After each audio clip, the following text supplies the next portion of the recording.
Good afternoon. My name is Jeremy Jackson, and this is my Learning Plan 4 assignment project on organizational structure and theories.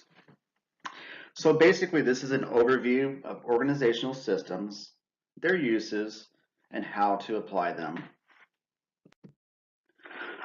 The first slide begins with organizational structure. Basically, where do we begin? And basically, to understand what an organizational structure is, we need to define an organizational structure. And an organizational structure is the way responsibility and power within a company are allocated and how work procedures are carried out among team members. This includes everybody within an organization. This includes everybody from the chief financial officer to the president of a company through senior and mid-level managers, as well as all of our production staff.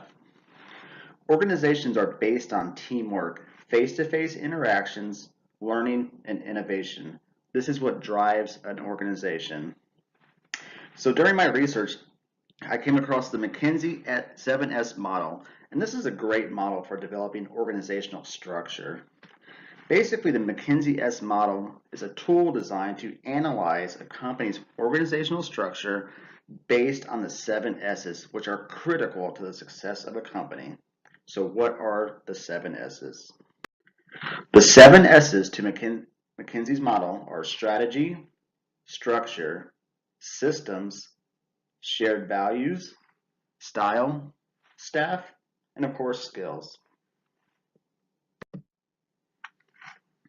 The McKinsey 7S model is illustrated here. You can see all 7 of the S's are listed here, with shared values being the center of this. And this is something we basically have discussed in previous chapters and prior weeks. So you have your systems and strategy and structure. Those are your hard S's. And below that, you have style, skills, and staff. So those are your soft S's. Strategy. This is the business plan developed by the organizational leaders, which defines how the business will market themselves and be competitive, which of course is the ultimate goal, being competitive, being profitable. Strategy is always long-term. Short-term strategy never works out. It often ends up in chaos. Strategy is also goal-oriented. So the leaders, the visionaries of a company get together and they're going after these certain goals. What's the goals? Well, more often than not, it's profitability. It's also delivering a product or service to a customer that meets or exceeds their expectations.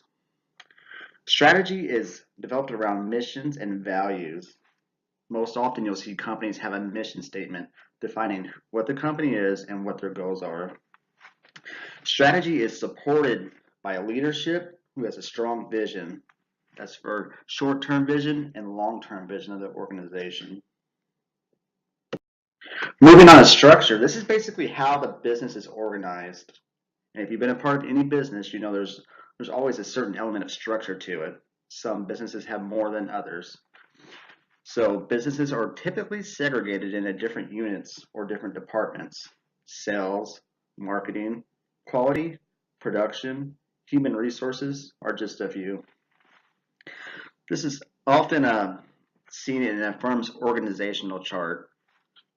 There's a certain level of hierarchy to it, often the president or CEO being at the top of that organizational chart, going down through the senior managers, down to mid-level managers, to possibly group leaders or sale managers, and of course, production employees. Structure is also based around direct reports and indirect or dotted line reports. The cool thing about structure is it's easy to change as a company adapts and grows. So most companies have a really small structure to begin with, and as the company expands, it becomes more complex.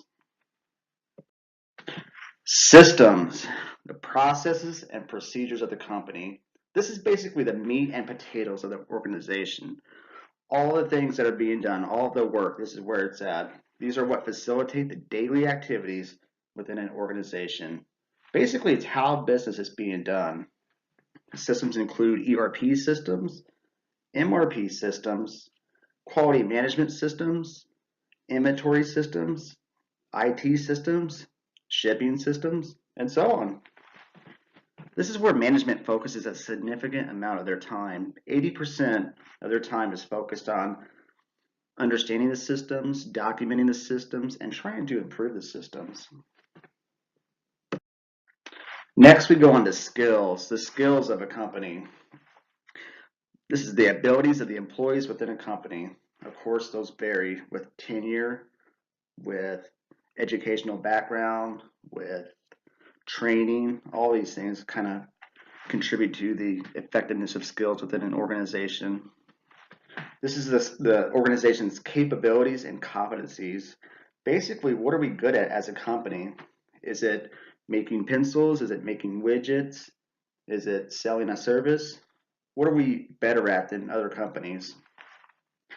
This also encompasses people skills, data skills or data processing skills, training skills, leadership skills, perhaps communication skills. Staff, basically our employees. What type of employees do we want? What type of employees do we have? How many employees? Some companies may have 1 employee or 2 employees. Some mid-sized companies have 50 to 150 employees. And of course, large companies like Walmart have tens of thousands of employees across the world. It also includes how those employees will be recruited, part of the onboarding, how they're going to be trained, how that training is evaluated, and how those employees are evaluated. So basically everything in the human resources. Style of a company, management styles. So according to Shayla, management style is the adhesive that binds diverse operations and functions together. I like that quote. I feel like that's a great way of describing management styles. I've been in management for several years, and that's a fascinating way of describing it. So I've got a couple different management styles listed here. We've discussed these in prior weeks and prior chapters, so I don't want to spend too much time focusing on this, but some of the examples of management styles include participative. That's basically where everybody in the department or company gets an equal voice. Autocratic. That's basically a firm management style which relies on threats and intimidation to get the job done. And there's pros and cons to each one of these. Some of the pros for participative is, everybody feels like their input is valued. They feel like they're contributing to the company. And you generally see a higher level of satisfaction among employees. Some of the benefits or pros to the autocratic is it's results driven. It gets the immediate impact, but there's also negatives or cons to that, which is, you're not getting employee buy-in. Employees feel forced. Sometimes they feel like they're not being listened to. There's authoritarian, which makes decisions independently. They're basically the clear leader. So although they might get input from their employees, they may not even listen to that input. They may not be emotionally anchored to that input. And lastly, I have listed as laissez-faire, which is a hands-off style. It basically gives employees the freedom to choose. So this is really empowering employees to make the best decision. Obviously, there's good and bad with that. Sometimes the employees may not make the best decision because, not that they're not confident enough to make the decision, they may just not have all the facts or all the information. So now we're going to switch gears and talk about quality management systems. Coming from a quality background, I obviously really enjoyed doing the research on this. I separated it into 2 quality management systems. I really didn't want to drill down on just one, so the 2 I decided to talk about was total quality management and ISO 9001. So going first to total quality management, some of the bullet points here are Deming's 14 points. That's an integral part of TQM. It's basically what it's based around. It's designed to increase organizational performance. It's focused around statistical process control, or SPC. There is no type of certification required, meaning any company can take total quality management and start implementing and facilitating this management style at any time. They do not need to be certified to do this. And it does not require specific guidelines be met. It's very diverse to the organization. And that's why a lot of companies like this, is because they don't have to jump through any type of bureaucratic hoops to implement this quality management system. They can take it and they can make it their own, so to speak. And then on the other side, we have ISO 9001, which is a formal quality management system. It is also, it's not necessarily based around statistical process control, but it does have an element of SPC to it. Unlike TQM, this does require a certification. So there's a certifying body or an ISO registrar that will certify a company. Companies must meet specific guidelines to use this quality management system, to implement it, and to say, yes, we are ISO certified. So it uses industry standards and documentation to validate and substantiate processes, procedures, how those are being implemented, how they're being checked. All right, to dig into this a little bit more, total quality management. It's a management approach to long-term success through customer satisfaction. That is the end goal of TQM, satisfied customers. When you have satisfied customers, you have repeat customers. So here's some bullet points on TQM. All members of the organization participate in improving processes, products, and services and the culture in which they work. I've got CI listed there, basically continuous improvement through everything. It's customer focused. It's total involvement of everybody within the company. It's process centered. It's an integrated system. It's built into the procedures. It's built into the processes. It's a strategic and systematic approach. So it's very methodical. It's not random. It's not everybody hoping and wishing that they're doing the best for the company. There's a lot of methodology behind it. Again, it's continual improvement based.